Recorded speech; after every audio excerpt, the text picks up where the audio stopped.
on all the important issues that face us. I'll now turn to Senator Booker, the chair of the Judiciary Subcommittee on Criminal Justice and Counterterrorism, for an opening statement. Mr. Chairman, I thank you for the opportunity to speak for a brief time at the top of this hearing. I would like to submit my formal opening remarks for the record. I want to share with my colleagues, there's guiding principles to this country where we aspire to the highest ideals of humanity. It's what our Constitution is based upon by our founding fathers who sought to make our nation one that best evidenced the ideals not just of humanity but of divine providence.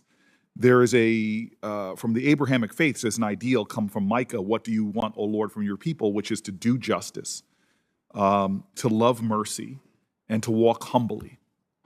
This is one of those areas of law where we have created this disparity that to me violate those highest ideals in a way that I can't identify as great as this in other areas. I have had the privilege in my life of living in different types of communities. I lived and grew up in a wealthy community where my family was the only black family there. In communities of wealth and privilege, I saw drug use and know lots of people who were violating our laws. I've lived for the last 20 years in a low-income black and brown community, and I see the same human frailties. But the consequences for those lawbreakers is very different. And when it comes to crack and powder cocaine, it has been stunning to me to see how this law has so terribly impacted the lives of folks, many of whom who need help, many of them who need treatment, but devastated their lives with this disproportionate sentencing. I'm trying to live up to those ideals of humility. I've listened very closely to all of the arguments that have been against changing this, and I've been quite satisfied by the data. And I appreciate Chairman Grassley talking about the concerns, because both sides of the aisle share the same concern: public safety, public safety. All the data that I can find that from objective sources gives no credence or validity to some of the concerns that I hear most often.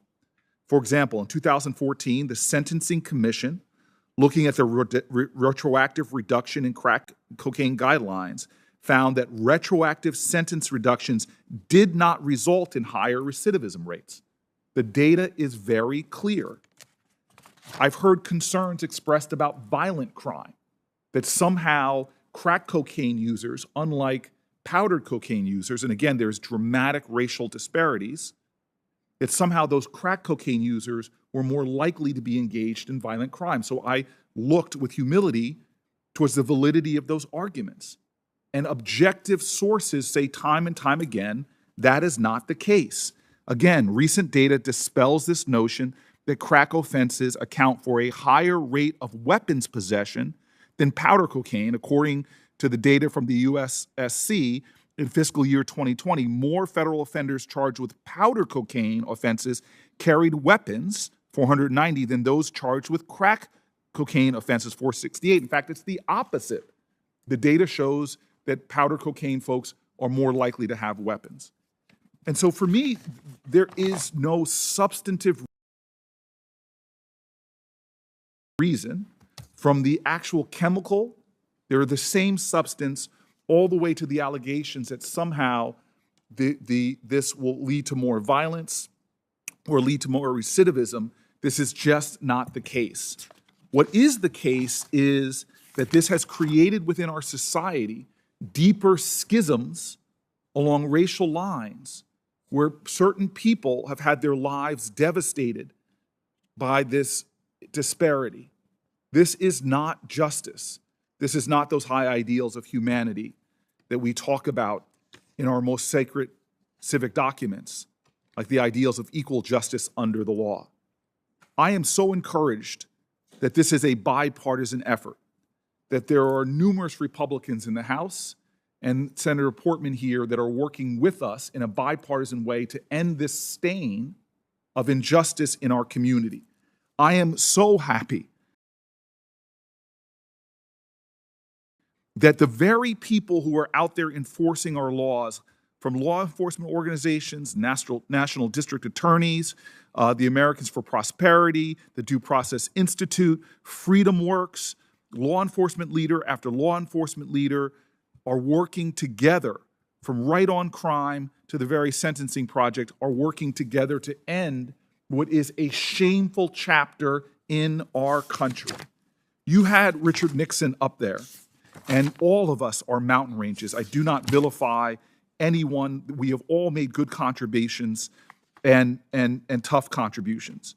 But, you know, I want to end with these words by Ehrlichman that really were at the beginnings of the war on drugs, that sought to prey upon our prejudices to somehow deal with Black communities different than others.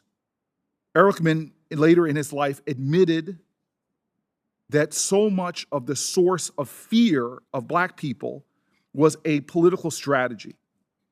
We knew, he says, quoting him, that we couldn't make it illegal to be either against the war or being Black. But he says that these were the two groups that were most likely to be against them. But by getting the public to associate hippies with marijuana and Blacks with heroin, and then criminalizing both heavily, we could disrupt these communities. We could arrest their leaders, raid their homes, break up their meetings, and vilify them night after night on the evening news. Did we know we were lying about the drugs? Of course we did. I live in a community now that for a generation has been vilified.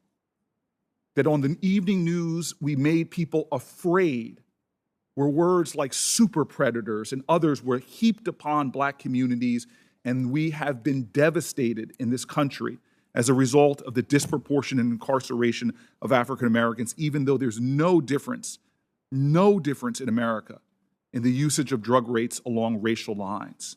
We need to end this nightmare. It is not just hurting African American communities, it is a stain upon our highest ideals of humanity.